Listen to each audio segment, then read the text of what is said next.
Good evening. Welcome back to Rabbit Troop Sucks. Or I was going to use some cool sound effects, and that's why I had this on the couch mic, if you're wondering. So, welcome back to Rabbit Troop Sucks. Yeah. I was wondering. It was laying around. You got to use some sound effects. What is that? That's my daughter's Ghostbusters device. Oh, it's the EKG thing. Let's be real. It's yours, right?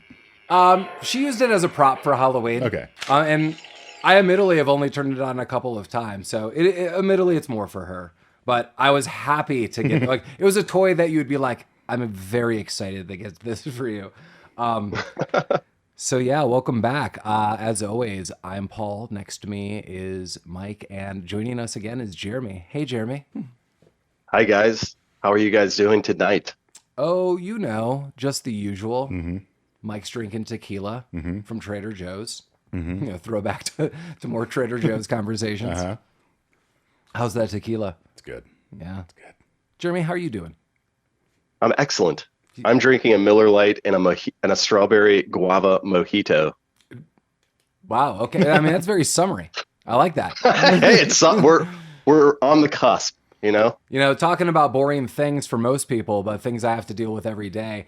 Colorado is in the middle of the mothening. So every year, not always since I've lived here, but for the last several years, during this time, late spring, there is just so many moths. And Mike was out of town, and I was like, when you come back, your house will be made out of moths. Yeah. I have, in our front door, we have a screen door. Every morning, I kind of shake it loose, and usually I kind of shake it, and about 100+ moths fly out. So if anyone's walking their dog or doing anything, I mean, it looks like I'm part of the Addams family. Like I just come out like the Mothman. They think you're releasing moths every morning. Like, this guy is nuts. This is the guy. This is the guy that's doing it to us. He's responsible. Yeah, so is there anything like that in Missouri? Is there like the mothening happening? Do you have any other insect situations? Are those our fire trucks that are flying past? Or driving past? I guess so, past? probably. Got moths on the brain. They do. No, Missouri, I think we have like ladybugs periodically that get in your house and all over the place, but that hasn't happened for a few years. Like we're just the average mosquitoes, bugs. Yeah. I lived in Virginia for a small period of time, and they had cicadas. And I thought they were really cool as a kid because they hatch every now and then. But the real back end nightmare for me was like, they hatch and they're harmless. I'm like, they're so cool. And I used to just like get home and play in the woods, and I would see these things. But then I realized they're also a delicacy, and people would like butter them up and fry them. And I was like, oh, no, that is not for me. Would you be in for that, Jeremy?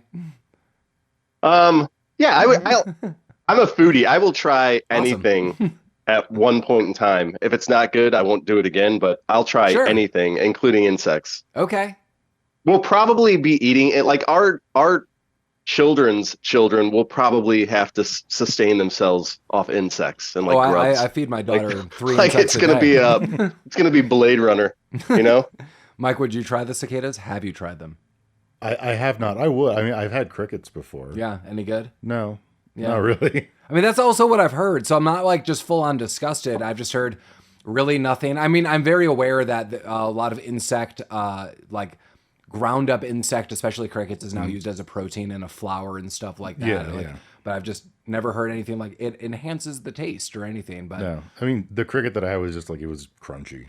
Yeah, I also taste like anything. Also, you know, to gross myself out a little more, and I'm really not grossed out by food. This is more me being a child grossed out when I was, again, living in Virginia. Like, people were, like, buttering up and frying cicadas.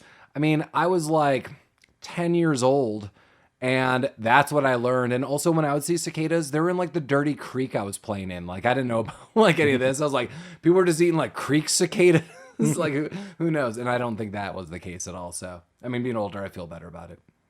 Yeah. We did it. We did. And that's how you don't escape from this conversation. the people in this movie would probably be happy if they had cicadas to eat. Yeah. Oh, yeah. Oh, my God. Ernie Hudson would give you, you know, security duty for a week. He would love you he would love you forever. He would.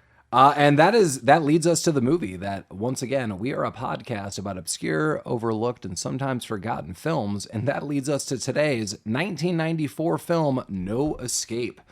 No escape. A soldier convicted for murdering his commanding officer is dumped and left to die on a prison island inhabited by 2 camps of convicts.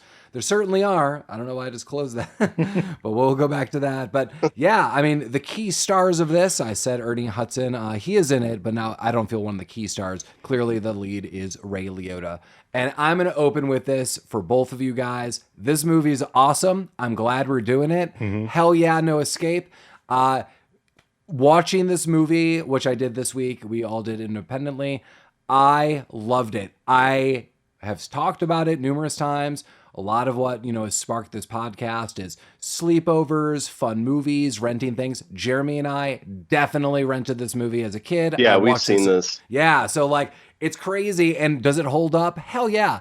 I feel Ray Liotta's death, like the sadness even more watching this, because I love Ray Liotta in this film, and I love this film. Yeah, I do as well. I've seen this movie many times. And there's these, I mean, they have good actors in this film. They do a really good job. Ray Liotta, right? I think, does a good job. This is his only. I think this is considered his only true action hero movie. Is it not? Yeah, that's potentially true. I mean, I was kind of racking my brain and kind of just flipping the dial up and down on IMDb of his filmography, and I couldn't think of anything that I didn't see in there. And every step of this movie, I just kept thinking, what a shame. That maybe this wouldn't be his forte. Maybe he wouldn't be known always as this. But did Ray Liotta have a couple other action films in him, especially in the late 90s, early 2000s? Hell yes. Yeah. I know. I'm really excited about this film. No, I am as well. I want to say this movie was kind of a big deal when it came out. I think it was like a summer release, or it was for our younger listeners in the 90s. It was possible. For our younger listeners, there were summers. Yeah, well, it was possible to see a movie, like a big budget movie, that wasn't a Marvel movie. We had original screenplays back when we were kids, and this was I remember being stoked for this movie to come out. I saw previews and I was excited about it, and it's dope. Right, the originality isn't really in the core of the story. I mean, we did the Timothy Lambert movie. What was it?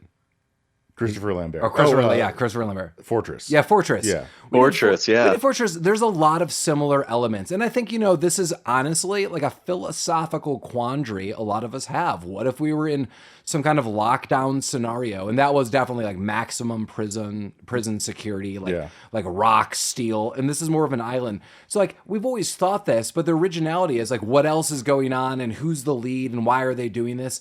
And yeah, guys, I couldn't agree with you more. In a world of Marvel films, that it's everyone is a superhero. And I'm not going to lie, I cannot wait for the new Spider-Man Across the Spider-Verse. I am a huge fan of the original. But all the live action Marvel films, holy shit. Yeah. Holy shit. There's so many. It's nice to see a movie where there's no I don't have to know the backstory of 45 different characters. There's no origins. This movie, and we'll get into it. It jumps right into the shit. Right. And the backstory is you see Ray Liotta, but you can't, it's just from a distance. He just walks up and shoots some guy in the head. It's a scene that takes 8 seconds, and then he's in prison. Right. There's no fucking around. Right. And then he's being interviewed. We'll get to all this in a second. He's being interviewed and processed. And you're like, man, this guy's kind of crazy as shit. Right. He's an anti-hero. I'm invested. I'm interested. I mean, all these movies coming out. And I know we're starting, the summer session. And I will do everything to see the new Indiana Jones film. But I'm going to be let down. Yeah, you are. You will be, I think. I don't think it has good reviews. I mean, so far I can't remember if the three of us. It's at Canes. Yeah, it's Cons or whatever the hell you call it. It'll be out. I think it's out at the end of or mid-June, if I'm not mistaken. But I can't remember if we talked about us on the recording, the three of us specifically. But I think there's a time travel component to this, like the new Indiana Jones, he's traveling through time. Interesting. Yeah, that's a mistake. If that's happening, that's a mistake. Right. That should just absolutely not happen. I mean, time travel is always a mistake. It never. You never watch a movie where your time travel takes place, and it's hey, everything's totally fine, guys. Back to the Future had it dialed in, and like we just need to stop. I mean, we did Back to the Future, and they had it dialed in. The weird indie movie Primer is super complex about time traveling. I'm super in for that. And outside of that, unless it's kind of super comical, which there are, like the Chris O'Dowd movie that we watched. Yeah. Stop doing it. Stop traveling through time. It's going to break my heart to see Indiana Jones travel through time, and it's going to require tons of CG, and you're killing me. But I have to see it. It's my childhood. Do you think it'll be worse than the last one? I can't imagine that it's worse than Crystal Skulls. It's not going to have Mutt or whatever the fuck is this? He is not in there. Good. I'm in the back of my mind, I'm like, is there a short round cameo? Like, good God. Has this all been a Hollywood setup leading us to a short run cameo? I told you my pitch for a new Indiana Jones movie. I don't know if we did it on this podcast, but I elaborated this to you, and I still maintain that this is a it was great something like idea. him being older, right? Yeah, so my pitch real quick is this. So we never see Short Round again, right, after Temple of Doom. And Temple of Doom was chronologically the first one. Correct. So the new Indiana Jones movie that I'm proposing is we see Short Round as an adult. It would take place in the 70s, I guess, where he'd be like as old as the actor is now, in 50 maybe. Sure. Something like that. And basically he never shook. Like Indiana Jones came in and wrecked his life. And so he's chasing all these fantastical leads and like trying to be a young Indiana Jones, and no one takes him seriously until he runs into old Indiana Jones again and they go on an adventure. So he's like the crew in National Treasure before they find the treasure. Like that's how they're viewing it. Yeah, exactly. Okay. Yeah. Yes. Yeah, I he's remember just like- involved him being older. I would watch that. Of Yeah, course. he's just like a hacky academic who no one takes seriously. And then Indiana Jones like runs into him and they go on an adventure, and it's dope. That's the movie that I want to see. Great. Let's get Mike out to Hollywood. Okay. He would go out there and they'd be like, "Yeah, we're on strike." Well, You can't write the anything. crazy thing is, and we'll get to No Escape, but to end up on this Indiana Jones thing is, with a lot of these IPs, there's so many things that people could dip into. Like when I was younger, I used to read like a Choose Your Own Adventure series of Indiana Jones. There's the Young Indiana Jones Chronicles. There's award-winning Indiana Jones video games, and a series of books. And people are like, I'm just going to write something new. Let's like throw in aliens because that's what the crowd wanted. Or time traveling. Indiana Jones is all about like one thing doing one weird thing and him trying to find it and stop it and being like, I respect that thing away from me. And it should probably not be used by humanity. Why do we need to reinvent the wheel? Like just do something dope and send this guy off. Agreed. I mean, they could have made a movie out of the video game Fate of Atlantis. Right. Isn't that like an award-winning game? Yes. Right. Great. Do it. Just do that. And there's your movie. Right. Then throw in Short Round on Mike's back end. Yeah. That's how it all starts. And then it's the Fate of Atlantis. Boom. Rabbit Troop sucks for hire. Jeremy's part of this. Yeah. We get all residuals. All right. And as the movie comes out, let's I want a little percentage. Absolutely. So let's jump into it. You couldn't escape our movie banter. No. Before we get into this, one piece of trivia. This is probably going to be the only movie that you guys review that has an all-male cast. There is no females in this movie. I wrote that down. Absolutely. Yeah. I'm like, oh yeah, because Fortress starts off with a different beginning. I'm just gonna film the men's choir at some point in time, and we're still like 10 hours of the men's choir. we had a similar conversation over Christmas when we did Rare Exports. There's like a female in the background in one scene, but there's no spoken female characters. But this one, it's even less than that. Yeah. This movie's a sausage fest. It is. And let's get into it. Yeah. That you cannot escape. Let's put that on the Barbie. So we get kind of an opening that in the year 2022, good God, it's already in the past, and I couldn't even believe the future had passed me by like this. But prisons are operated by private corporations. Quote unquote, criminals come from all over the world and are exploited at a profit. Prisons have become big business. So it's just like real life in 2022. My comment was, have ? Okay, exclamation point. Yeah. And And we Jeremy, will never see how they make a profit either. Yeah, how they are a profit. Yeah, I know, right? I texted Jeremy as I started watching this movie, and Jeremy's like, how are they making money off of this at any point in time? Well, I guess in all fairness, we never really see so they start in like the actual prison. Yeah. But then they send Ray Liotta off to the weird island place. Maybe, and we never see the prison again. Maybe in the prison there's like they're just making PS5s. Yeah, like that. right. Yeah, okay, so hear me out. So going on Mike's philosophy, we have a desert prison that you could get like with the what was this? The monorail. The monorail, yeah. So in The Simpsons, you could take the monorail to the maximum security desert prison in No Escape. And at first I was like, I don't remember any of this, just that part of it. Like I remember clearly being on an island. I was like, what the hell is this? And I'm like, okay, so there's that prison. So people are making stuff there. And maybe if you're just like the worst of the worst, they send you off to island prison, because maybe part of the money is too, taxpayers pay to house the prisoners just like they do in contemporary like America now. Right. And so maybe it's like, as long as we house the prisoners, they get money, and they just send them into an island and they call it as is. I know it was a little bit of a stretch, but No, I mean, that could be. Well, also, I don't want to get ahead of ourselves, but we do find out that the island is kind of off the books. wink, wink. Yeah. Can we just highlight that the warden is just like, if I'm gonna go old school joke. If I took a dictionary and looked up the word putz, Yeah. the warden's picture. He's there. Yeah. I mean, wow. He was well cast. And that actor has been in several movies. You've never like a memorable role, but he always plays an asshole. Yeah, 'cause that's all that he could do. I recognize him most as he's James Caan's boss in Elf. It's like, okay. He's the one that wants to I know exactly take what you're the books back from the nuns because he's a dick in that movie. He's a dick in everything. Yeah. Yeah. That's really sad. Yeah. He does a good job though. He could have been the next Ray Liotta. He could have. But he is a putz. Yeah, so, I mean, it's already been established that Ray Liotta has shot someone. Quickly, we learn even from the summary, it is his commanding officer. He is a vet, clearly discharged dishonorably.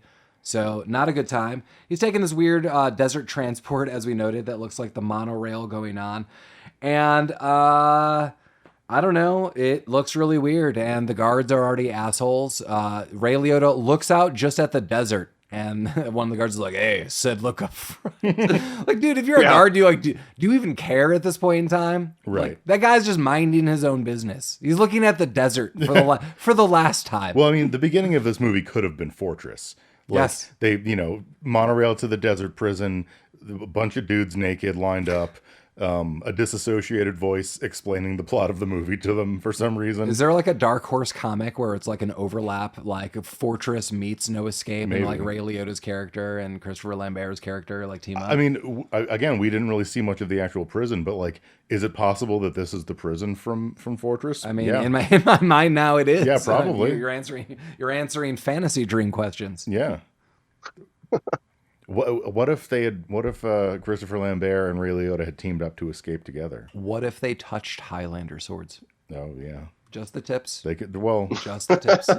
Can't there only be one? Do you think there would be a bit of an electric spark? Yeah, it'd be like zzz. There would be. There's a little quickening. Just yeah. It brings Sean Connery back from the dead. Some alley quickening. Ooh. $5 could get you some alley quickening.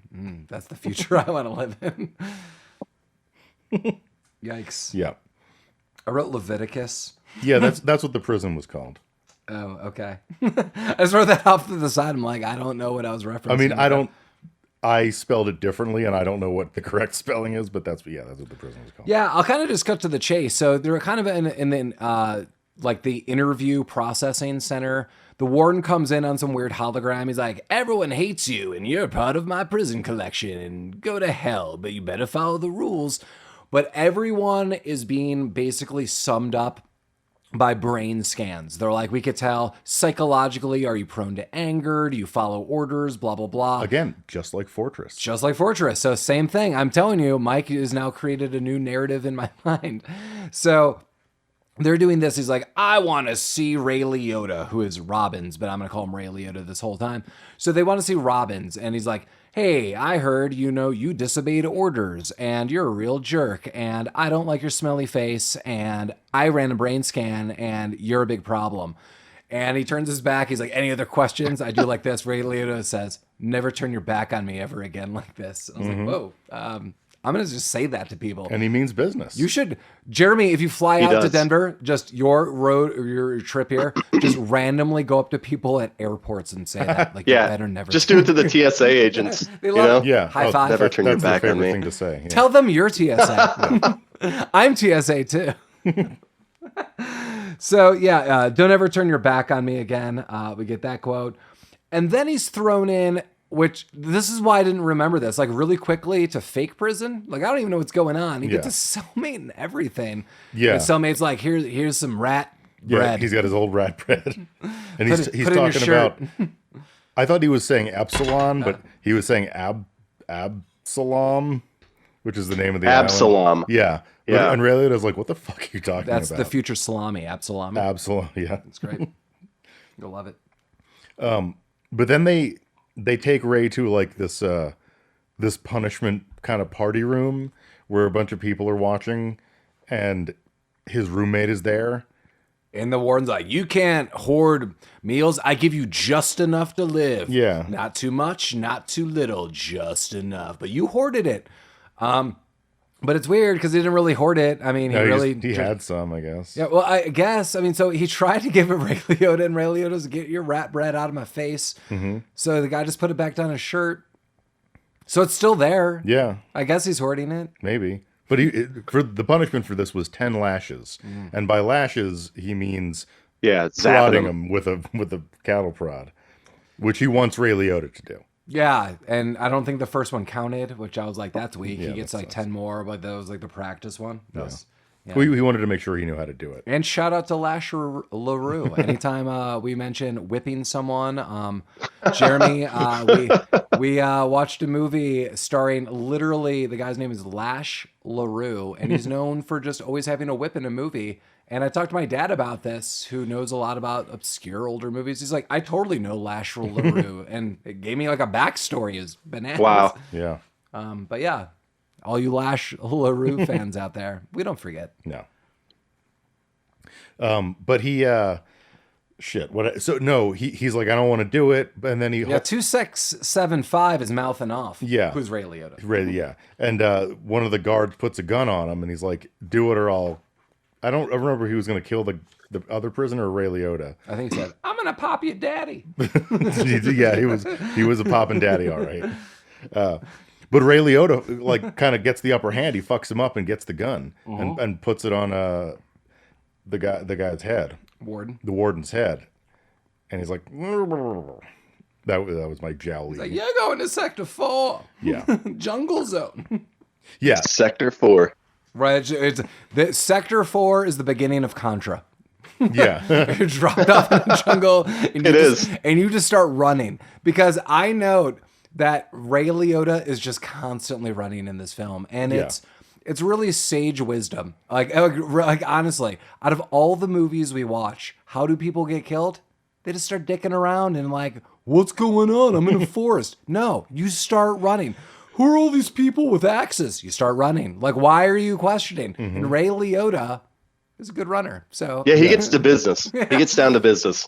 It's not even military training. I know in the core of my heart, that was just him. He's like, the military didn't teach me to run like this. I did. I'm going to run like hell. And I'm out of here. Forrest Gump style. Yeah.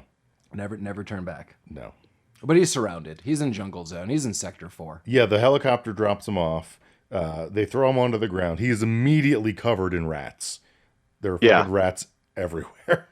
Ooh, let's go back okay. Just for a second, because this could give us some, maybe I'll write a future note or a note for the future.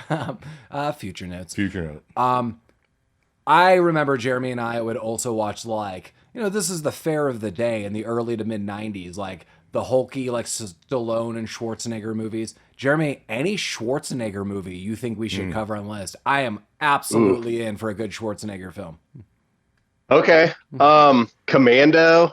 Sure. Like if you want like obscure ones. A little more obscure. Because what's the one where he's like fighting the devil? Is that like there's like the End of Days? Is that what it is? Yeah. It's like, I can't remember what the name of that is, but I actually like that movie. Yeah, so we could do that. well. And then there's like him and like he's more like, I was gonna say cyborg, but it's like no, it's like a future film. They're all kind of like there's like 4 films that came out in like late 90s, early 2000s, but like Eraser. Yeah, Eraser. That's what I'm thinking Eraser. of. Yeah. See, boom. Or shit, what is the one where he has to fight his own clone? That's at 6 like the Day. 6th day. Yeah. See, there's all these films. Yeah, let's all think about this as a collective. Sorry, I thought about it as soon as you guys mentioned the chopper. And side note, Get to the chopper. I found Mike the perfect ugly sweater. I don't know, what was it, like 9 years ago? And it was like pixelated Schwarzenegger running to the chopper, and all throughout the sweater it just said, "Get me to the chopper." And then Mike, like 2 years later, was like, "I'm gonna buy that." Like I just sent him a link. Mike's like, "I'm gonna buy that." And then we went on for a long while, like we couldn't find the link. And last year I did it after years, and it's sold out and non-existent now. Yeah. I'm like, So disappointing. A side note: Mike buys an ugly sweater every Christmas, so I was trying to give him the one up on that one. I tried. Next time. Yeah. Oh, this is where quickly I start making hook references left and right. Boom. So yes, Ray Liotta sees what looks like tribal men pop up from the trees in the woods, and you're like, oh my God. And he just starts running, like hats off to him. And he sees more and he sees more. And then this is where I note, oh man, we're in a Neverland Lost Boys situation. And then I was like, who is the Rufio? And I do know who the Rufio in this movie is. Yeah. And most of these guys are just like hooting and grunting. They're not like, hey, stop, man. Don't run away from us. Like they can all speak English, I'm assuming.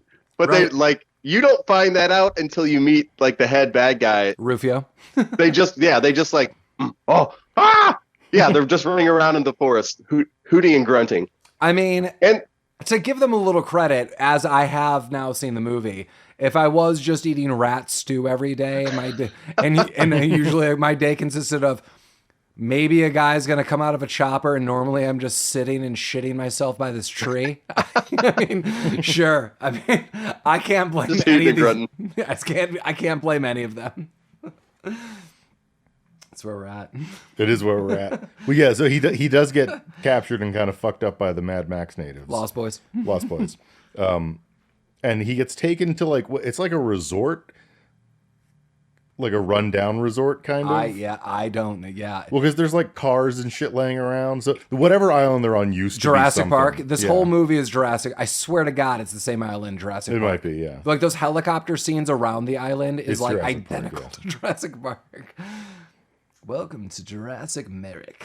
And Marek is Rufio. Yeah. Yes. And he's explaining, and he's pretending to be like the concierge at a resort. He's like, welcome to our resort. We have amenities and blah, blah, blah, blah, blah. Yeah, this dude is a lunatic. Yes, he is a lunatic. He becomes super flamboyant in areas of this movie. He gives fake tours in this movie.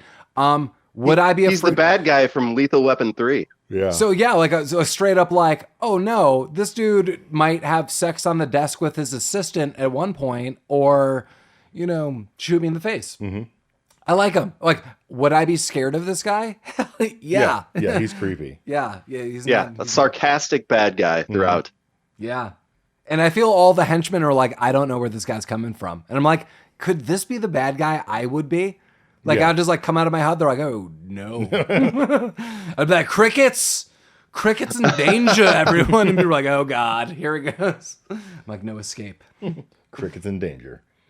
Yeah, so they order Liotta to death. We could call him Liottes. I think it would be appropriate.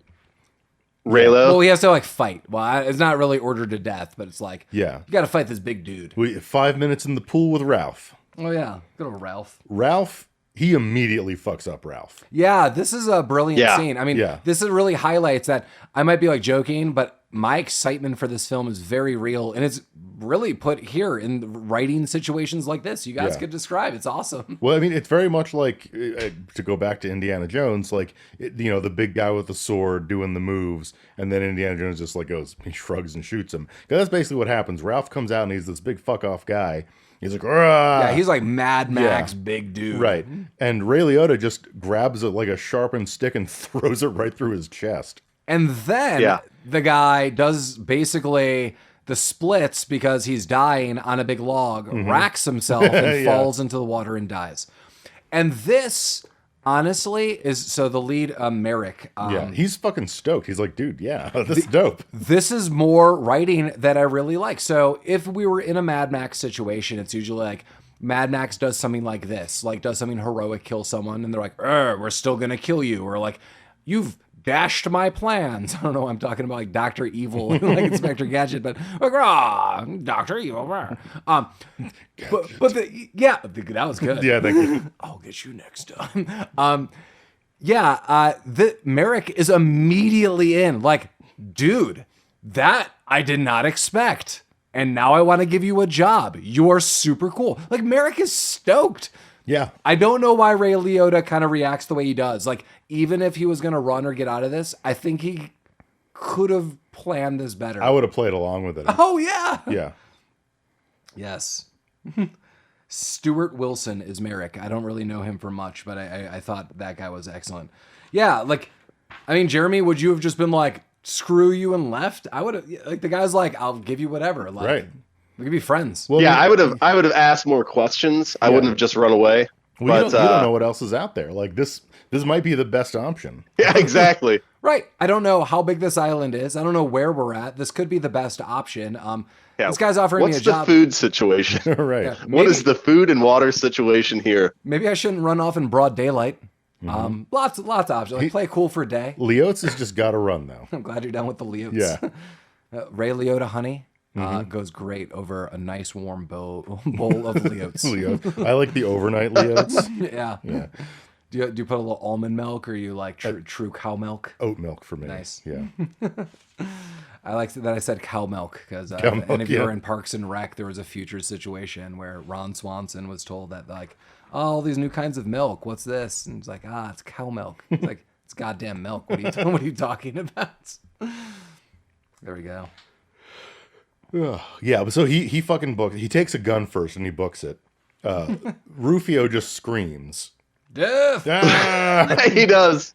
Death. And this gun, this gun that he takes is very important to the movie. Yes. And it's like, it's a missile gun, and he's just like, I'll take that, and off he goes. Yeah. Yeah, and what's the backstory of this gun? Like, did they ever say where it actually came from? No. Yeah, I don't think so. Like, where the I'm hell assuming. Well, we figure out later in the movie that the warden is providing supplies to but this I don't camp think it would of be individuals. that. So all I kept thinking is, like, which helicopter pilot would have smuggled it? So think about, like, any story anyone's ever read or movie, like the prison guards working with prisoners. What in hell would they offer the prison guard for a rocket gun? There's a lot of packs of cigarettes.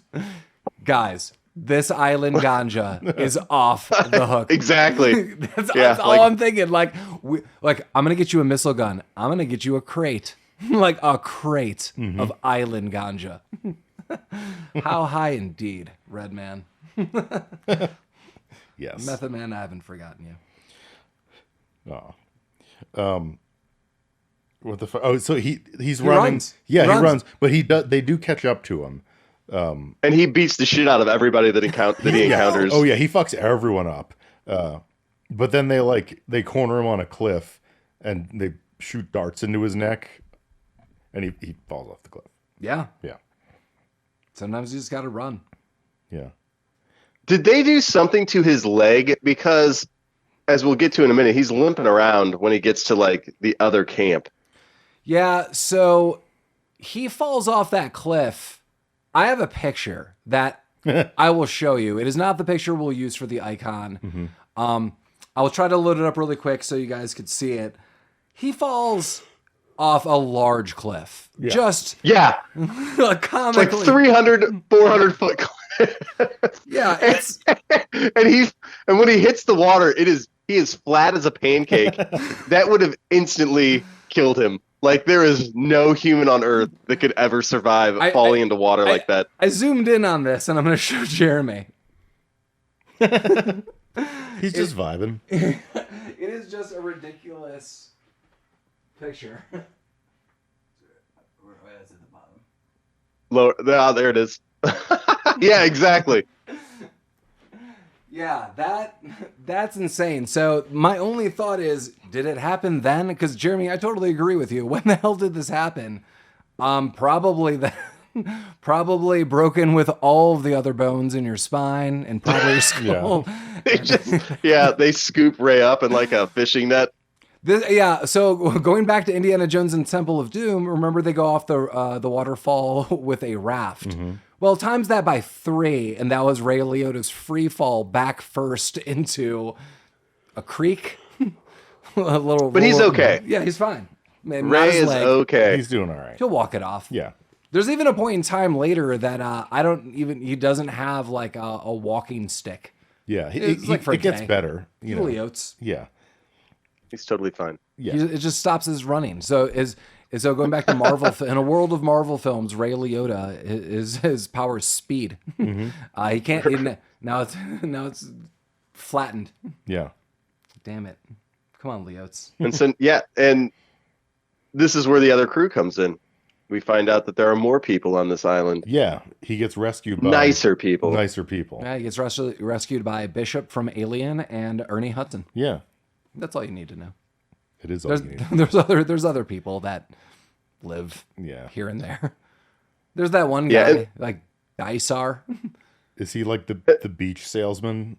No, the beach salesman is Benny from The Mummy. You're right, yeah.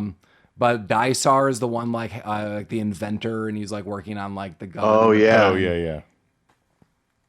With the awesome glasses. Yeah, he's got cool glasses. Yeah, so Ernie Hudson is kind of like quick there. So basically, like Ray Liotta wakes up, like, where the hell am I? And they're like, you're on this other part of the island. And Ernie Hudson, I don't know if he says it here or later, is the security for this part of the island and tries to make sure that everything is going according to plan. There is a dude in charge who is the father, who is played by the same actor who is Bishop, the automaton in Alien. And that's the island he's on. It seems pretty chill. I would probably be fine living my days there, especially in that situation if I was put in there. Yeah. Yeah. So rich people would probably pay like $300 a night to stay on this island. Oh, absolutely. Oh, yeah. Off grid. Like, we're off grid now. You cannot believe the prisoner nut butter you could get on this island. Oh, wow. Oh, wow. The prisoner nut butter. But yeah, he decides to go looking for that nut butter. And he's kind of snooping around, and he tries to go into one hut, and it's the one that he's not supposed to. Immediately, don't you ever go. I think that's when it is established Ernie Hudson is running security. Yeah, like he gets out of his bed, he walks around. You're a free man, not in that hut. The first place he tries to go, Ernie Hudson's like, no. That's why I put your hut next to this hut. Right. So you would remember not to go into this hut. Every day you will remember not to go in this hut. Yeah. For the nut. But and now we get a little bit more exposition about what's happening. Bishop from Alien is telling him they're 200 miles away from the mainland. Nothing, you can't escape. There's no escape, by the way. No. And Ray is the first person that has ever escaped from Marek's group. Yes. And like survived. So everybody's like, they don't really trust him at this point. They're like, is he like a mole? What's going on here? So they don't trust him because he's the first guy. And there's double crossers on each side. And yeah, Jeremy, you're alluding to like bigger problems because it does totally make sense. They're like, maybe this guy's a mole. And later you find out there's just moles everywhere, which honestly makes sense. You would probably want that to happen. Yeah. But now we're introduced to the Tom King. Who's that? His roommate? No, we're introduced to Kevin Dysart right now. Dysart, yeah. Well, we're introduced to a couple people. Yeah, he's getting the tour. He's like, don't go in that goddamn room. But let me introduce you to everyone. They're lovely. Mm-hmm. Yeah, and there's the weird germaphobe guy. That's King. That's King. Okay. I had to read my handwriting, but it is known also, if you want to compare the islands and the factions, that Marek's faction has 600 outsiders. They're known as the Outsiders, and I just kept calling them free men because they're like different parts of the island. And there's only 98 where Ernie Hudson and the father and Ray Liotta are now. So it's like a 6-to-1 ratio. Yeah. I'm laughing because I thought I wrote goo outsiders. I'm like, who are the goo, The goo outsiders? I'm like, oh, 600. That's a different film, I think. Those are the bonus credits.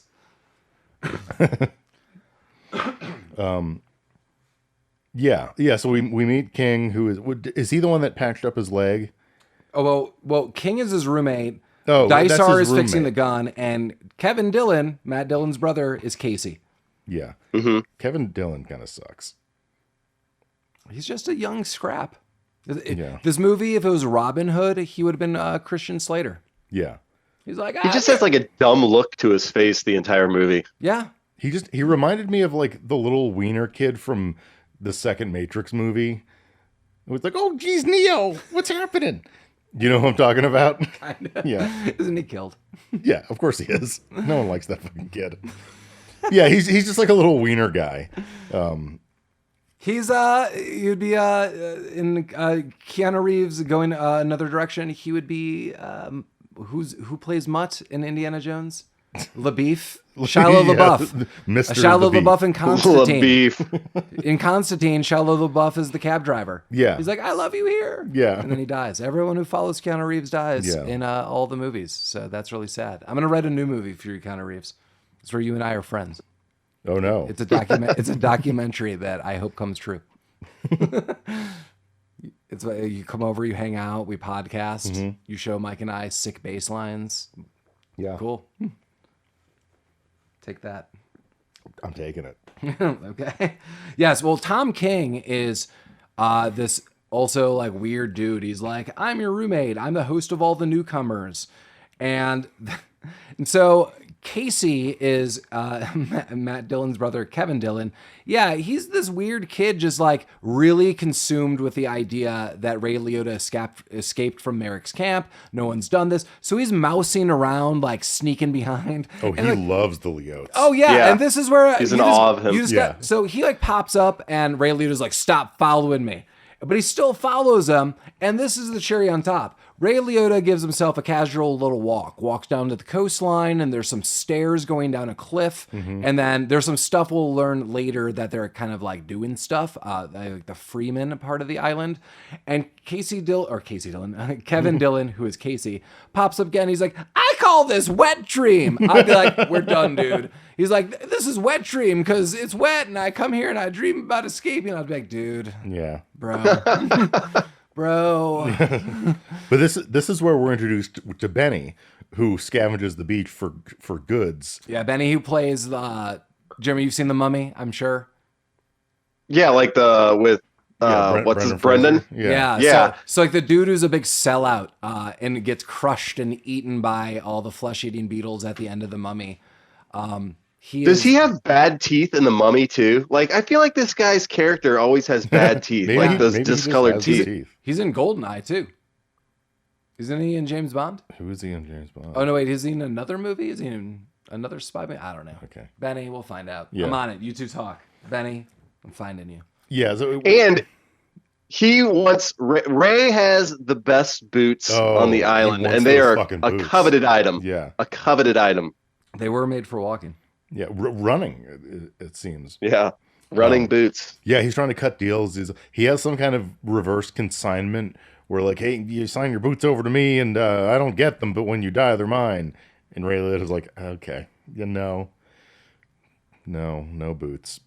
Ray's always in a perpetual state of, like, do I have to fucking be here with these people? He just seems really, like, this is kind of just a mild inconvenience for him. at best. He's got plans. Yeah, he's like, fuck, guys, you're really slow my roll. The actor we're referencing earlier was Kevin J. O'Connor, and yes, he plays Benny Gabor in The Mummy. He's in Chill Factor. Oh. Yeah. Van Helsing.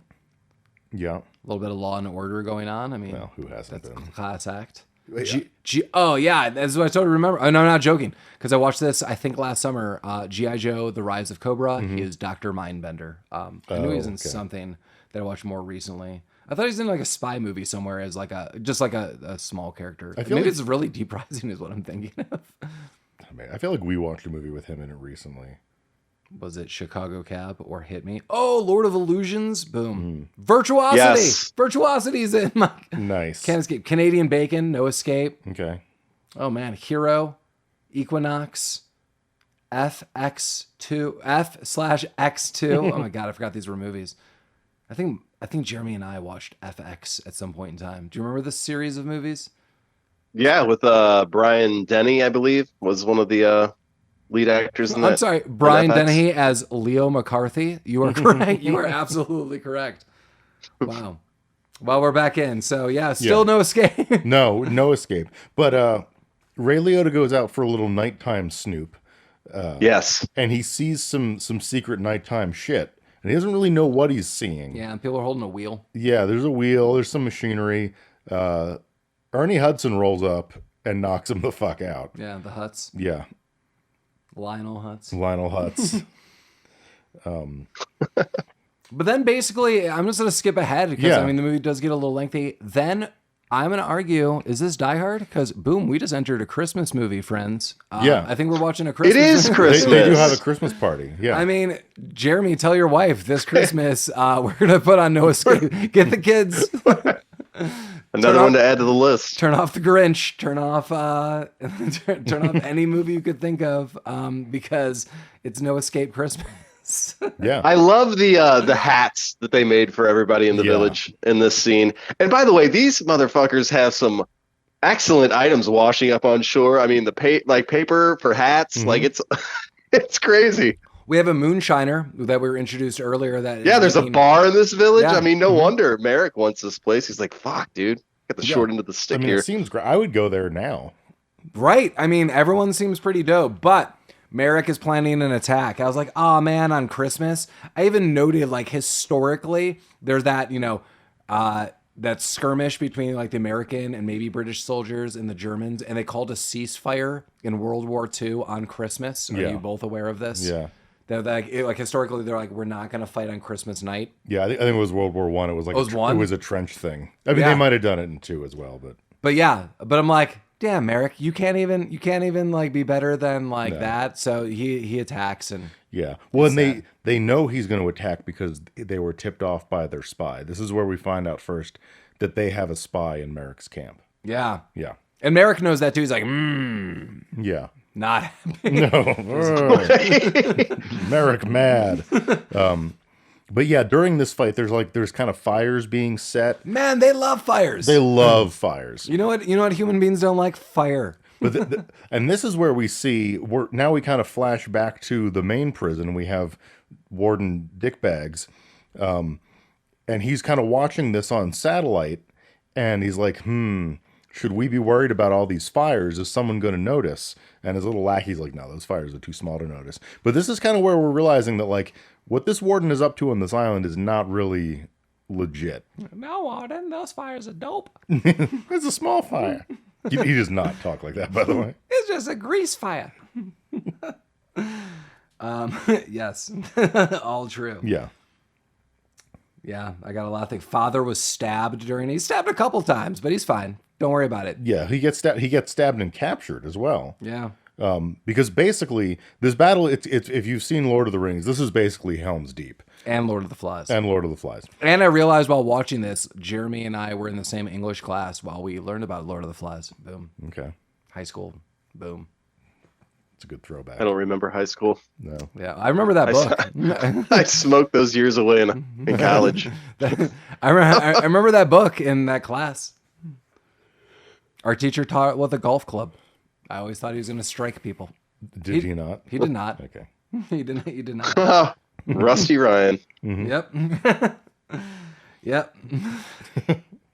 But basically, the whole attack was just a diversion so that Marek could sneak in, and capture the father. Yep. Yeah, And he does it. he does. But it doesn't really work because Liottes comes in, saves the day a little bit, and there's a little. Ray's not having that. Yeah, no, he's got no time for this shit. And the bootlegger that we see, he notes that the warden wants all of this to happen. He wants the prisoners to fight each other. He wants them to wipe each other out. Yeah. And I really don't know why. Like, again, like, why is he making money in this way? We don't really know how. So Mike and I, Jeremy, have a long-standing joke from a TV show when it comes to a quandary like this. And shout out to Colorado and Trey Parker and Matt Stone, South Park. So there's a South Park episode where it's the underpants gnomes. Have you ever seen this? And they break down like their business plan. So all of these so all of these gnomes have been stealing all of the kids' underwear in town, and they find out where the gnomes are, and the gnomes are like very happily break down our plan. They're like, Mike, you should give it a shot. It's like step 1 or phase 1, steal underpants. Step 2, blank. Yeah, question mark. Step 3, profit. Right. Yeah. Well, and so the other thing is, all these people, I mean, there's 698 people on this island. Earlier in the movie, the warden had a gun to Ray Liotta's head. And he's like, hey, if you don't tase this guy 9 times, I'm going to blow your fucking brains out. Mm-hmm. I mean, why, like, these are all the people that can't make it in the normal prisons. Right. Why not just blow their brains out and dump them in that desert? Instead of sitting in this island and then watching him like some kind of sick, twisted voyeur. Right. He's a good Christian man. Yeah. Well, I don't know. It's just movies have a long history. I mean, the Umbrella Corporation is a great example of this. What does the Umbrella Corporation do? Exactly. Like the Umbrella Corporation exists to cause chaos. Right. Well, they make medicines. Well, yeah, but I mean, if you follow the movie chronology, by like the 7th movie, the world is over. But yet somehow the Umbrella Corporation still exists. They have the medicines you need. And they're still making money somehow. And all they're doing is making things worse. You're a half zombie soldier in a post-apocalyptic Fallout zombie world. Right. And you go to the Umbrella Corporation, you're like, dude, I need some Sudafed. Yeah. They're like, no problem. Great. And you take it, and then you mutate even more. And you're like, why did I fall for it the 12th time? Right. And then Mila Jovovich blows her brains out. So. Well, someone's got to. Boom. But yeah, so they drive out the outsiders. There's still fucking fires everywhere. And this is where we first see the Liottes having a flashback. He has a flashback a couple times.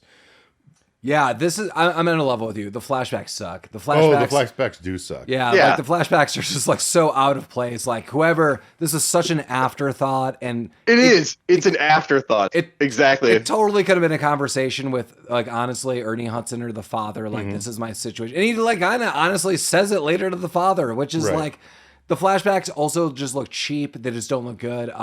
Again, very, very much in favor of this film, but yeah, the flashbacks got to go. Yeah, I mean, I think they threw this in because at this point the movie's like almost halfway done, or maybe a little bit more even. Yeah.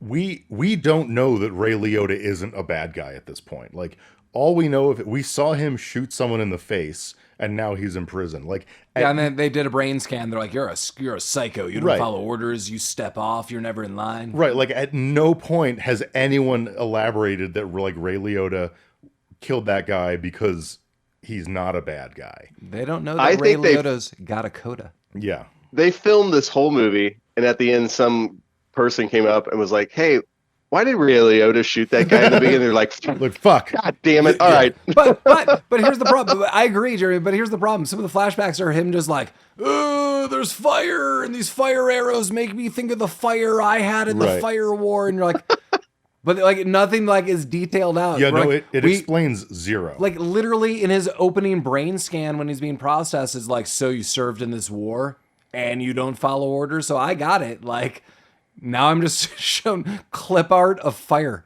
Like, hello, Windows 95. I would need a clip art of fire. Here we go. Here we go. Liottes. Yeah, so it serves to do nothing, but you start getting the idea that like something else is up with Liottes. Yeah.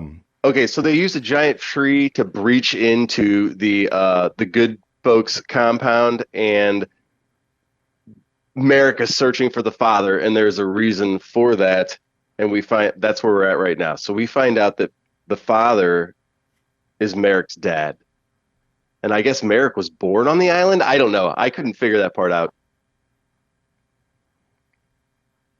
I missed that completely. I did not know that at all. Yeah. You were paying more attention to this movie than I was.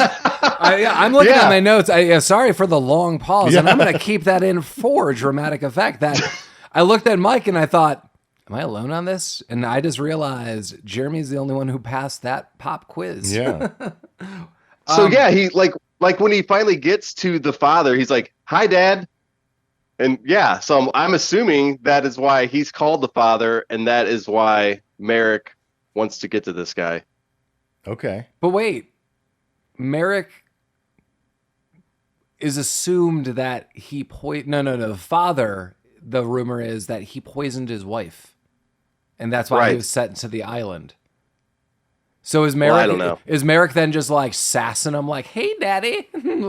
like is he just saying that because people call him the father? I don't know. Maybe it's like a Maybe that's thing. why. Did you fail Maybe the quiz? that's why. Did we pass it, Mike? I don't know. Well, I don't know either. If he was born on the island, whose mother? Because he does. He says there's no ladies. Because I have this in my notes. Marek walks up to the father and says, "Hi, Dad." Marek is father's son? ? That's what I put. All right. Yeah, I don't even remember this happening. No, I don't remember either. the stabbing. Yeah. You got to remember the stabbing. Yeah, well, okay. So the question mark on that. Mm-hmm. One day we'll find out an answer. Boom. Mm-hmm. Now where are we? And I think now, because we talked about the flashback, I think the next scene is where Liottes sees a submarine. Yes. And okay, I got it. I know where we're at.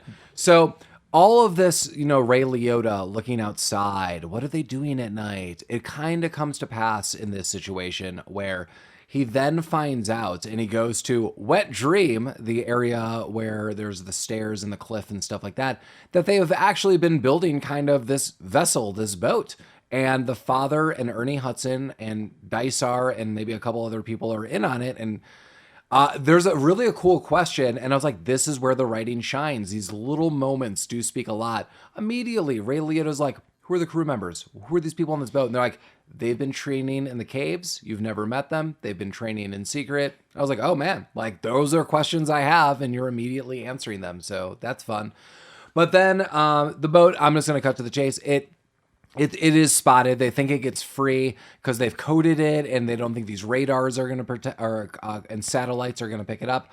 But the warden and his crew do, and they blow it up and they're really sad. And this is crazy because, and this one exactly, this is crazy. Immediately he's like, Ray Liotta, that is, he's like, I want in on the next boat, and he just starts demanding it. And immediately, Ernie Hudson turns around and he's like, I want on that boat, and he goes, "You haven't done shit." Just straight up. Just, you're not getting on the boat, dude. Like, you've been here for like a month. Right. No. Well, what kind of confused me about this scene is, so like they think the submarine gets free and clear from like, whatever range it needs to. But then the gunship shows up and blows it up. But we see back at the warden's compound, his little lackey's like, we're getting a transmission from the island, code 7. And that's, so that there's a rat that ratted him out. I also wrote code 7. Good note taking. Yeah. But on the island, they see the submarine get blown up and immediately they're like, no, it was too far away.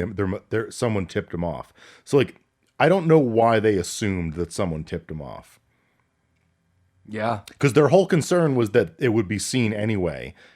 And then when it was seen, they're like, it was a rat. Someone ratted us out. I think the boat, so I'm going to make it up feet wise. They're like, if this boat clears 5,000 feet, it is beyond the satellite's orbit of being able to pick it up. And they were like, it is totally past that. Like, we are in the free and clear. We have gone past that. Then the helicopter comes, blows up the boat, and they're like, someone in the inside would have had to known because it went beyond their scope. Maybe it just took a second to get there. I mean, I agree with you. Yeah. It was weird. Yeah. Am I nuts in like those Man helicopters nuts? then come back and blow up the entire beach area? Do they Correct. not? Yeah, they do. They fuck it all up. So why is the warden so obsessed with like thermal readings? Because that was a massive explosion on the beach, that like didn't huge. make any sense. Okay. So going back earlier, I think now that we've pieced together like the players of the movie, what they're doing, the factions, the groups, it comes down to man butter and that nut butter. And the warden The prison nut butter. the warden wants in on it. This is a service. You know, you go on, you're like Shark Tank. You're like, hey, sharks, have you had island nut butter? Well, I am the only warden that can get it. And these men have been making it all of those years. And that's why he's determined. And if you get the thermal readouts of the island, if the butter gets too heated, it breaks consistency. Like breaking a roux, much like all of you cooks out there. You don't want to break that. And then the quality of the nut butter goes keep down. the heat down. Okay. Yeah. So Keep the heat down. I think I got it. This guy's side projecting some kind of business. Fascinating. That's Well, what they he got to said. make the profits. He said it was big business. Yeah, that's true. You just didn't think it was coming down to nut butter. Well, I would be selling all those fancy little sweaters that they make each other. Yeah. You know, yeah, Matrix Sweater 101. Every time I've watched The Matrix and Neo wakes up, I'm like always like thinking, your rag sweater looks like the most comfortable thing. And I thought the same thing with Ray Liotta on this island. It was the I'm same sweater, I think. I bet if I went online, getting a sweater like that off Etsy would be like $1,000, if not more.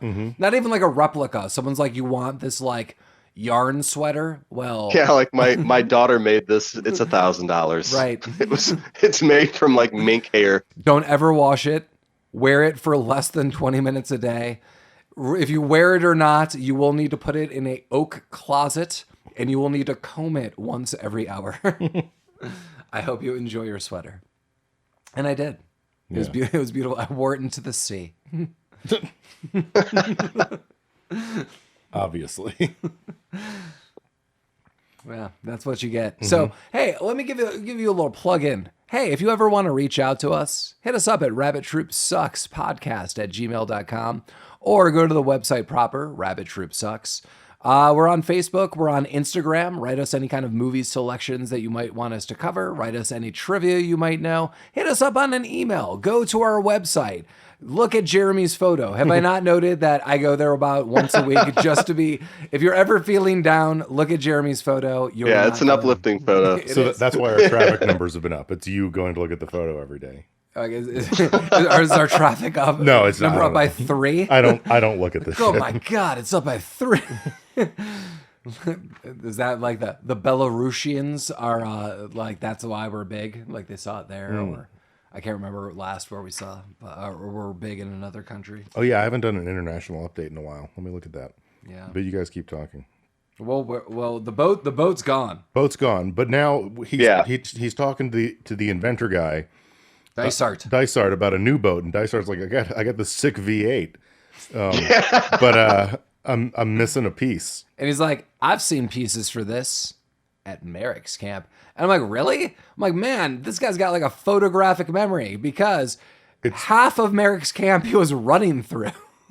Well, it's funny. So the minute I saw that V8, as I mentioned, I'm a bit of a car guy. I noticed that it didn't have a distributor on it. And I remembered immediately from the beginning of the movie where he picks up a distributor and throws it away. Oh, really? Yeah. Okay. And then he's like, there you go. It needs a distributor. I was like, fuck yeah, it does. So you're like, I remember throwing that around. Well. So he's a man of all trades, especially in the memory area. So yeah, he's like, I am going to develop a plan. And he tells this to Father. And I don't know if I'm skipping anything. Let me know if I am.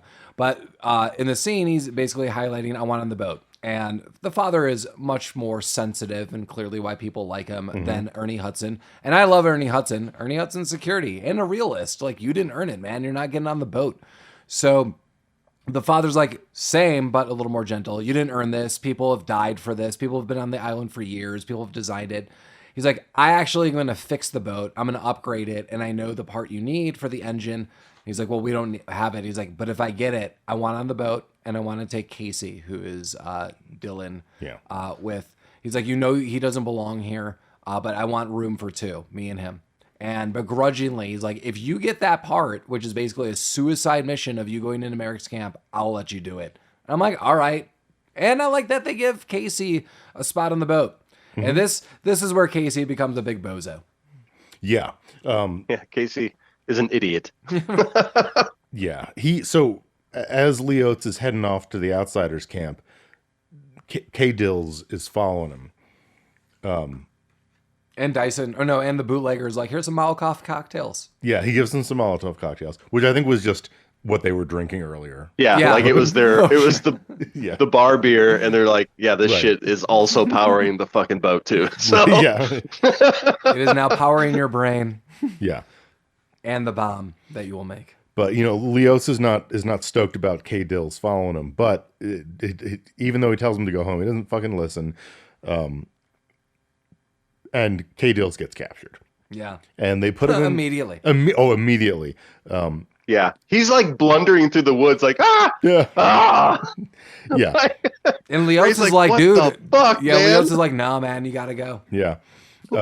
Marek refers to him as a sweet, tender, adorable little boy.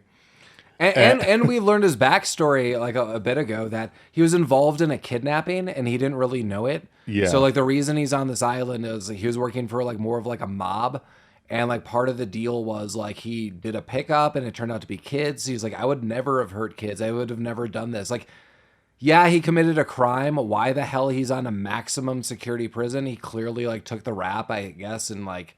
It is all very correct that Liotta's assessment was he doesn't belong here. It is absolutely clear, like he does not belong here. 100%. Yeah. And he should be making the PS5s back at the other prison. He should be, yeah. Right. But yeah, he does get captured. He gets put in a jigsaw style collar trap thing. I also wrote saw in my notes. Okay, good. We're on the same page. I also referenced Ernie Hudson as E-Hud. Okay, yeah. But so while he's being tortured, sort of, Liottes, he gets in, he gets the distributor, but he gets captured as well. Yeah. Womp womp. And the result of this is that Marek wants to make them fight each other to the death. Yeah, this is a weird moment because Ray Liotta, who is trained, like he's an ex-vet, he is killed many men, even in this film that we've seen as, the audience. He is very apprehensive. How are we going to get out of this? I mean, it's a very Star Trek moment, which is encapsulated in another movie Jeremy and I have seen, The Cable Guy, which I would absolutely do. I feel we did see that. Yeah, it's a totally underrated film. We saw that in the theater. Yeah. And yeah, it's like, dun, dun, dun, dun, dun, dun. That's the Star Trek like thing, and that's like when Jim Carrey is, like mocking it. Mm-hmm. That's the scene, and Ray Liotta's backing off. Casey goes like shithouse crazy. He's like, yeah, like I'm gonna fight you. Like at first, like he does have a plan, which is stupid. Yeah. And it's supposed to be stupid. It's written that way because he's just, as I noted in my notes, a dumb lunk. He's a tender, adorable little boy. Right. That he just starts like attacking Liotta. He's like, well, one of us is gonna die. I was like, is gonna be you, bro. But that's what he wants. Yeah, and then it turns out it is that he's like, you gotta stab me. Like he's like, only one of us is gonna get out of here. You're the only one with a chance. And then just thrusts himself on a blade. I was like, damn, dude, like harsh. Yeah. As my daughter would say, bummer. Bummer, man. Yeah. But I mean, so he's dead now. But his plan doesn't fucking work because after this they just put Liottes in a guillotine. Yeah. And then here comes the writing again. Good and bad for me. The bad, I'm going to start with this. Marek is like, me and a couple of my henchmen, we're going to put you in this chamber and it's a guillotine and you're going to die. So peace out. Like you thought you were going to live. Hell no. But you'll live for like 5 minutes. I'm going to walk out of here. That's the bad writing. Like, dude, all I kept thinking was Austin Powers. Dad, I got a gun in my room. Yeah. I'm going to go to my room. I'm going to get a gun. Dad, we shoot him in the head. Scott, you just don't get it, do you? Why the hell are you leaving?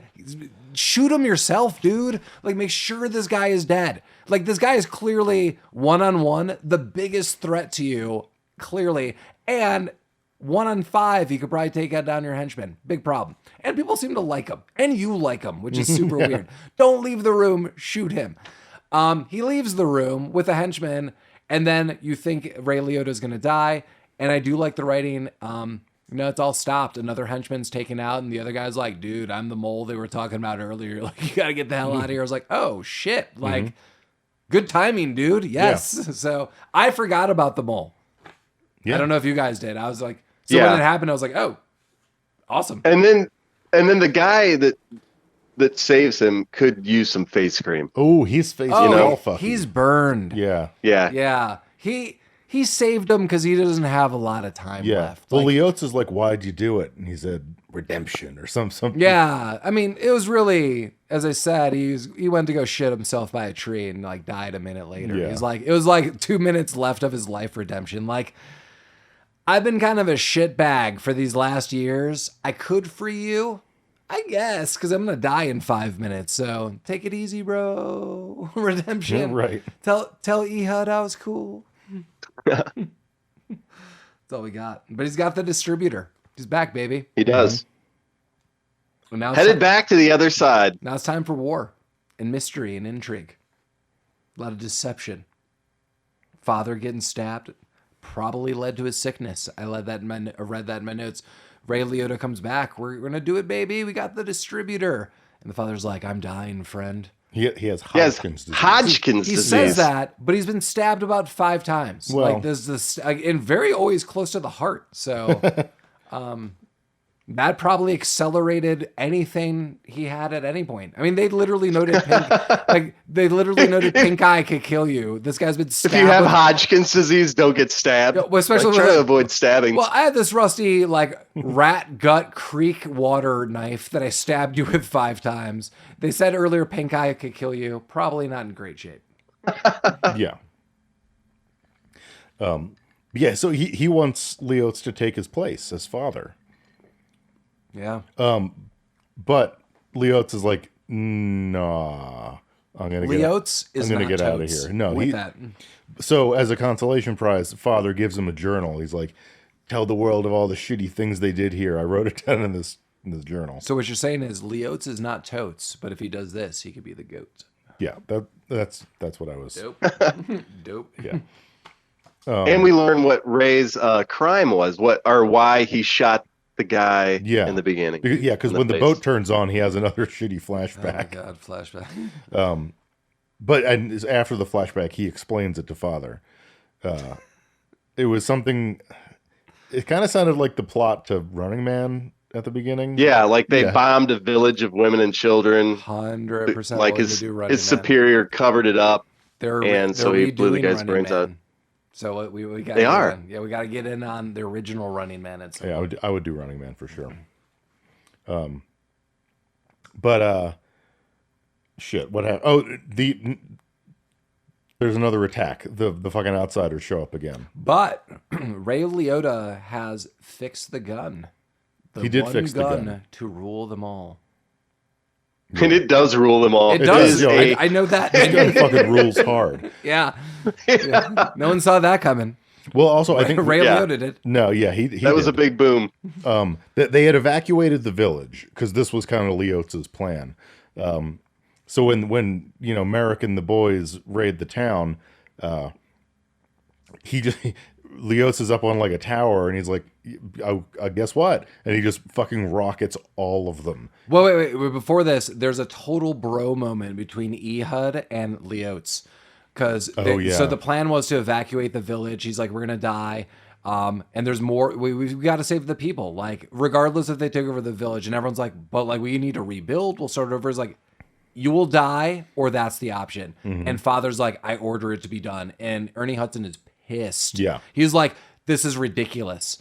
But Ray Liotta fixes the gun, and Ehud goes to like basically chew him out at night. He's like, this bullshit, blah, blah, blah. He's like, I'll be the only one defending the village. And Ray Liotta's like, dude, I'm going to be here too. Like, he's like, whoa, really? He's like, oh yeah, I told everyone else to leave, but I'll stay with you.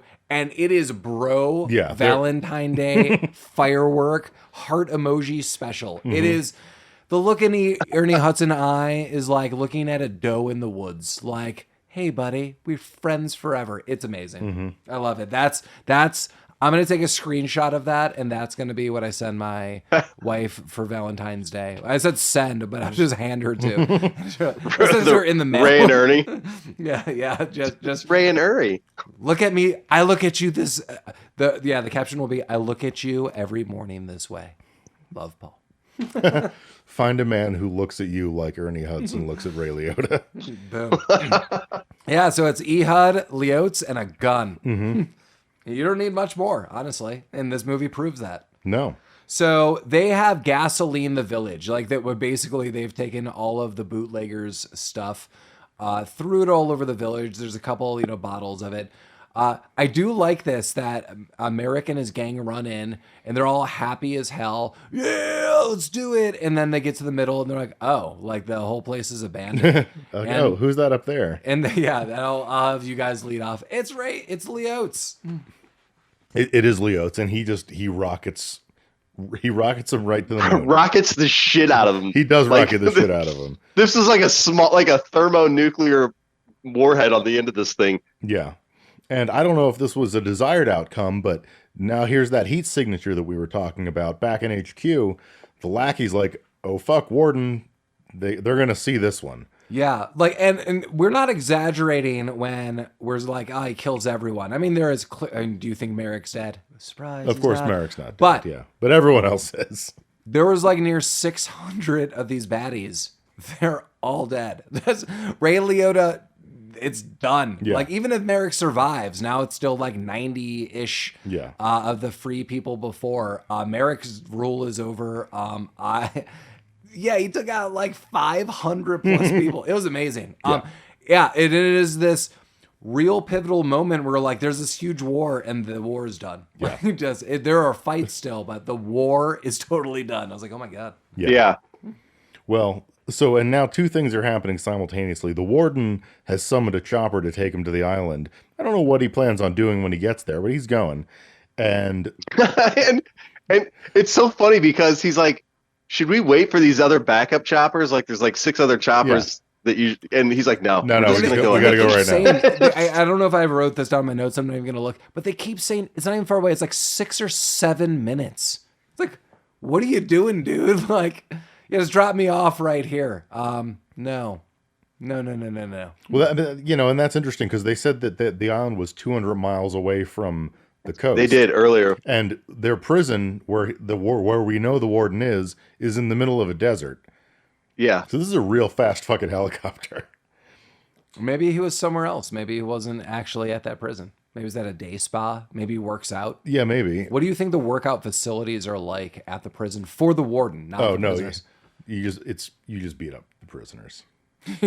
So you're saying he just goes around and just like beats the shit out of them? They tie him up. And he punches them. Shit. Yeah, that warden doesn't use the workout facilities. No, he clearly does not. He's generally. That's the appropriate response. The warden definitely does not.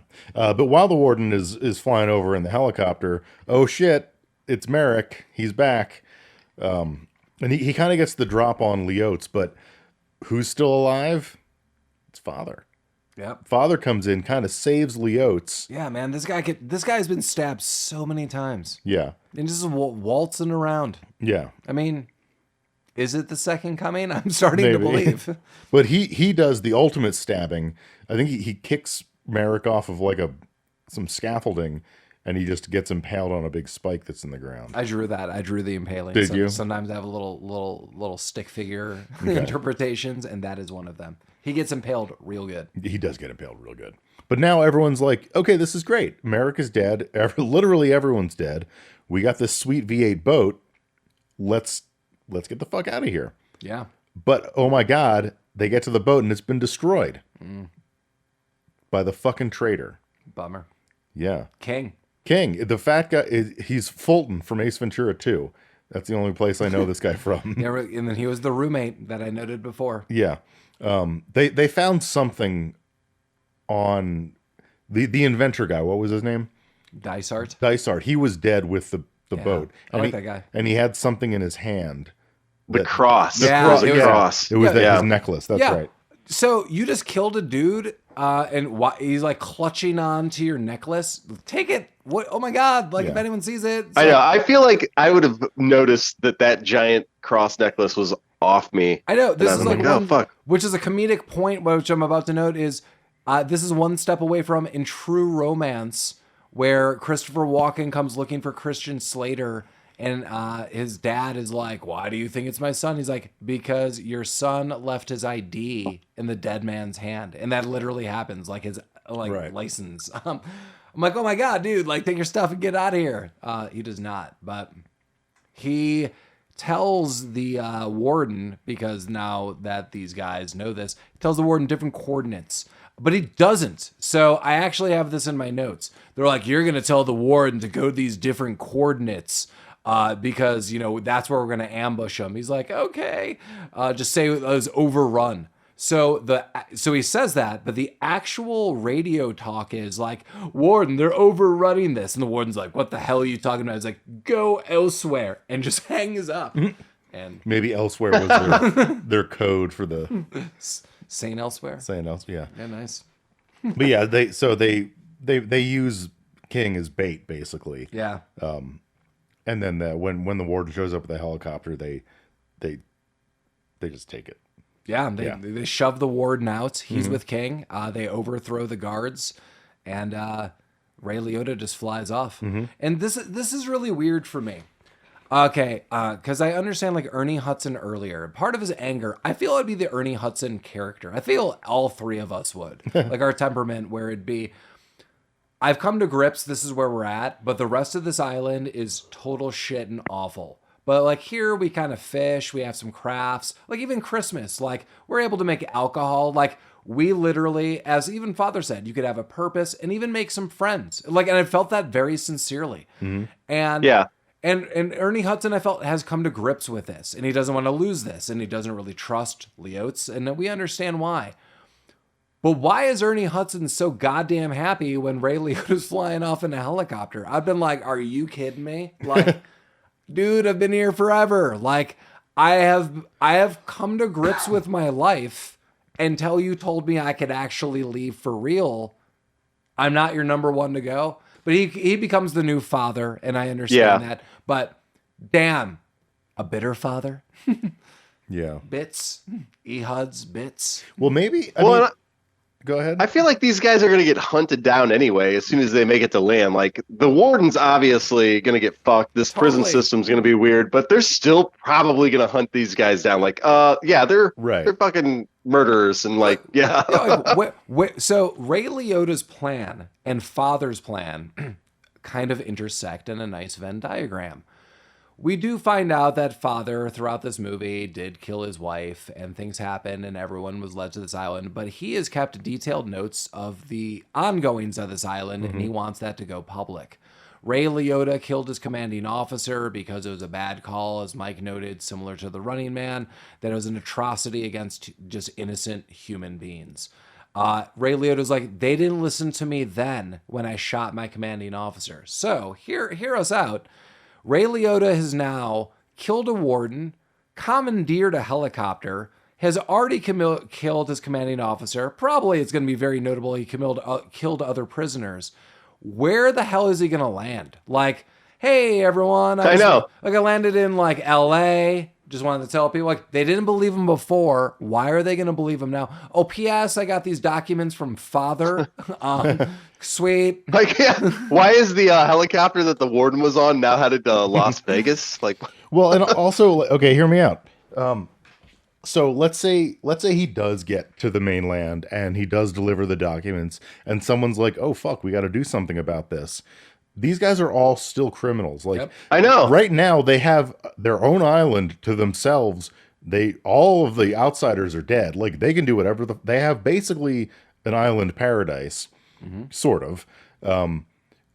If this message gets delivered, someone's going to be like, okay, we've got to get these prisoners off of this island back into this. Get them into real prisons. Yeah, get them back into this other shitty prison. Like, this is genuinely going to work out worse for everyone involved. Oh, yeah. Like, the warden's going down, and morally, I think that's what they wanted. Well, the warden we're alluded to is being hunted down and is about to be killed. He's for sure going to get killed. Yeah. But, like, his atrocities being known is the goal, but it's going to fuck everyone involved.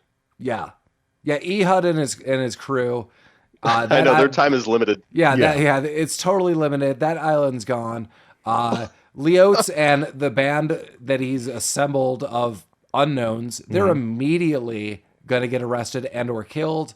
Maybe we should have got a spin-off, like a fugitive situation where, like, where do these like other guys go? What do they do? I'm in for that. Yeah. But yeah, I mean, so 2022 is supposed to be the future. I don't think it's super crazy far off with what they imagined. So imagine last year or the last couple of years, helicopter lands.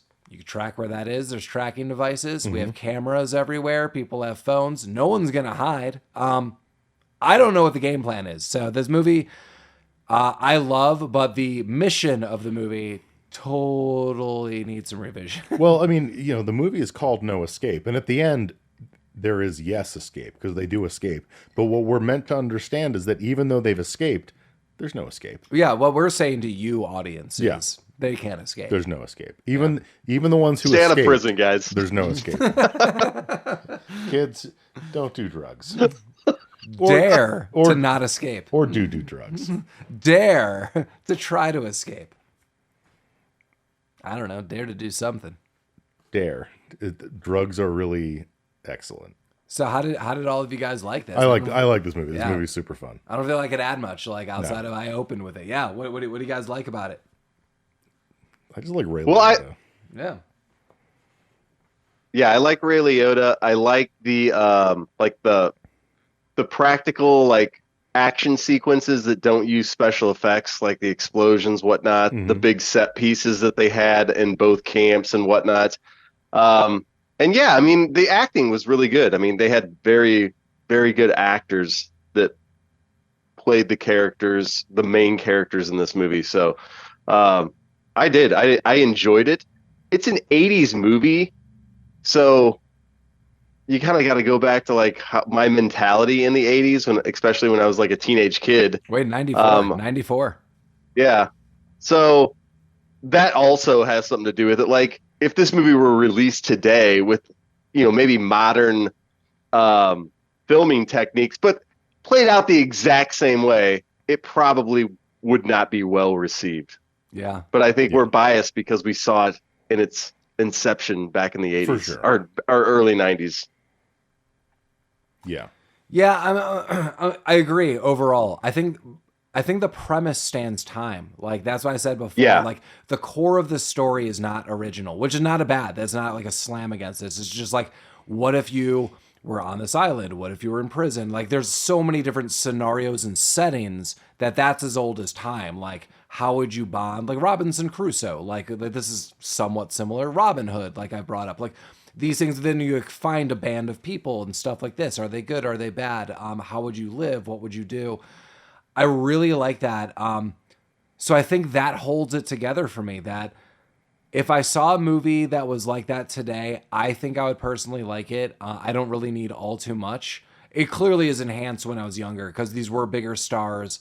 I think a big sell, the big thing that I want to add is Marek, I think, is a great villain in this. I like him as a villain. I do understand a lot of his motivations. I don't agree with it, but I understand it. And I like his cavalier attitude towards Liottes all throughout this movie, which makes it a lot of fun. It's like that Robin Hood, Prince of who's the Sheriff of Nottingham dynamic. Like, it's like a little back and forth. Do you remember him from Lethal Weapon 3? Like the villain in Lethal Weapon 3 that had like the cop killer bullets? Yeah. I say that only because, weirdly enough, I recently watched 3 and 4 of that movie. So he played the exact same villain, like the same character from Lethal Weapon 3. Is 4 the one with Jet Li in it? Yes, it is. Okay. Yeah. I love 4, side note. Yeah. Yeah, Jeremy, what's your final assessment on No Escape? Like I said, I liked it. If I were Ray Liotta, I would have used that gun. I would have done it differently. I would have got all those guys to think that we were in the caves. I'd have got them down in there, launched that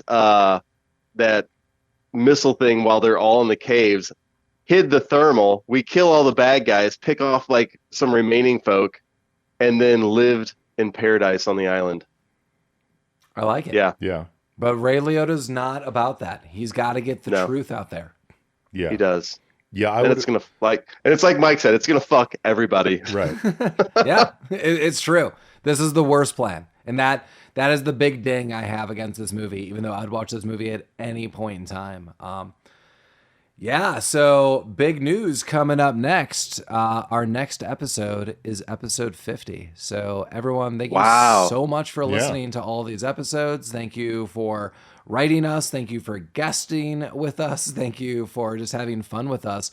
Our next movie will be, I'll talk more why we didn't do this movie earlier, but the movie is from 2011 and it is Manborg. And my plea to all of you, which I normally don't do, is please watch the movie Manborg before you listen to our podcast about Manborg. And I highly... Where do we see Manborg? I know, like, I own Manborg. I know you could rent it or buy it. I do believe it's streaming on a couple platforms. Mike, you should say a little bit about Manborg, and I'll try to tell viewers where they can watch Manborg. Okay, yeah. I have never heard of it. So Manborg, what is the... Astron 6. Yeah. Astron 6 is like they're a Canadian kind of film outfit. Plex, Tubi. Plex and Tubi. Yep. Watch it on Plex. Tubi's kind of rough. Yeah, kind of sort of Troma vibes, but a little bit less. There's an overlapping film where they do work with Troma. Yeah. And there's a little more, it's a low budget, creative, and we'll note, like, their background is they love the movies we're watching now, Jeremy, and they try to make their own, and that goes for all the viewers. But there's a lot I want to say, and a lot I'm holding back right now. But yeah, please watch Manborg. Yeah, it's a wild ride. I think you're gonna have a lot of fun with it. It is definitely fun, and I don't be like, watch it, but like, you totally should. It's pretty short. I think it's about an hour and 10 minutes in length. Totally worth it. It's gonna be a love letter for me to Astron 6. Yeah. But yeah, anything else anyone wants to say before we sign off on this? The mothing is happening. Welcome to Colorado. Might end off this with a little bit of rain recordings like I did before. We got some crazy thunderstorms as late May, so maybe we'll end off that way. But anything you guys want to say before we sign off? No, I don't think so. Well, Jeremy, thanks as always. Thanks for joining us. It was another fun one. Yeah, thank you for having me. Jeremy has given us some suggestions, which we'll talk off air, and there's one I definitely want to do sooner rather than later. But listeners, as always, thanks for listening. Please join us for episode 50, Manborg, and please watch, as always, Rabbit Troop Sucks. Rabbit Troop. Okay.